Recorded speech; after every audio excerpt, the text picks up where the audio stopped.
Phone tapping KCR కోసమే. Phone tapping ఎవరి కోసం చేసినట్ట? కేసీఆర్ కోసమే. పోలీసులకు ఇచ్చిన వాంగ్మూలంలో రాధాకిషన్ వెల్లడి. ఆయన కుటుంబ సభ్యులు, పార్టీలో సన్నిహితులు రహస్య కార్యకలాపాలను మేము చక్కబెట్టాం. విపక్ష నేతలు, కేసీఆర్కు ఇబ్బందిగా ఉన్నవారు అంటే తిన్మన్మల లాంటి వారు, మాలాంటి వారు, వారి సన్నిహితుల ఫోన్లపై ప్రణీత్ కుమార్ కూడా నిఘా పెట్టిండు. ఆ వివరాలతో వాళ్ళను లొంగ తీసుకునే వాళ్ళం.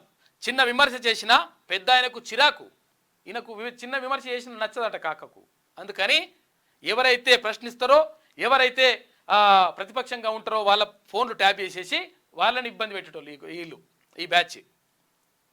అందుకే నిరసనలు, ఆందోళనలు అణచివేశాం.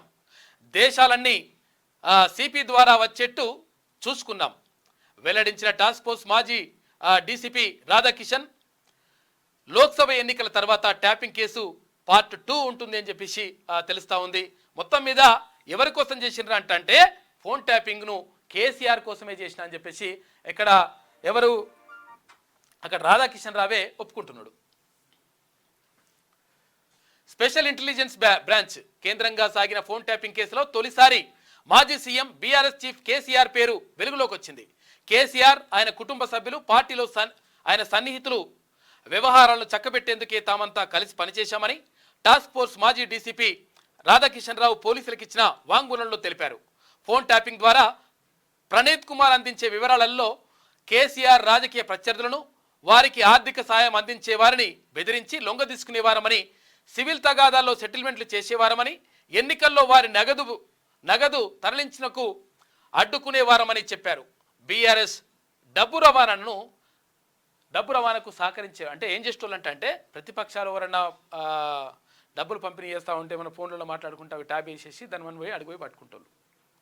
ఒకవేళ ఈ బీఆర్ఎస్ పార్టీకి సంబంధించి ఎవరైనా డబ్బులు తరలించారనుకో, వాళ్ళకు సహకరించేసి పోలీస్ వ్యాన్లలో పైసలు తీసుకుపోయేటోళ్ళు.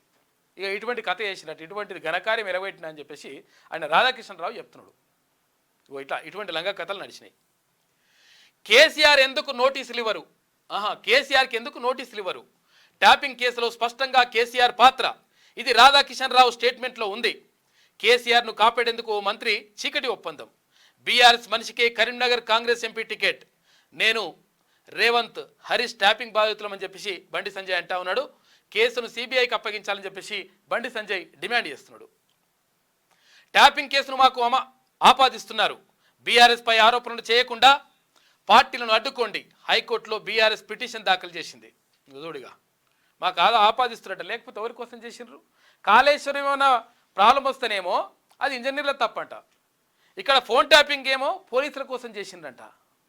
ఏదైనా మంచి జరిగితేనేమో మేం చేసినాము, ఏదైనా చెడు జరిగితేనేమో వాళ్ళు చేసినారు. అధికారుల మీద నెట్టేయడం. ఇట్లా కథ ఉన్నది అన్నట్టు లెక్క.